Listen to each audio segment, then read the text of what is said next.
Hey guys, welcome back to my channel English with Juni. क्या आपको भी होती है लोगों से सवाल करने में मुश्किल? तो अब परेशान मत हुए, मैं लेकर आई हूँ एक लिस्ट जिसके अंदर आपको होगी सवाल पूछने में अब आसानी। So let's start it. आप कितने बजे घर पहुँचे? What time did you reach home? आपको किस किस्म का म्यूज़िक पसंद है? What kind of music do you like? मैं कैसे आपकी मदद कर सकता हूँ? How can I help you? आपके पास कितने कलम हैं? How many pens do you have? हमें कितने पानी की ज़रूरत है? How much water do we need? आपको पहुँचने में कितनी देर लगेगी? How long will you take to reach? आप पाकिस्तान कितनी बार आते हैं? How often you visit Pakistan? आपका घर कितना दूर है?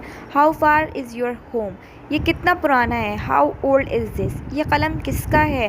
Whose pen is this? वो कब आ रहा है? When is he coming? आप क्यों जा रहे हैं? Why are you going? आप कहाँ से हैं? Where are you?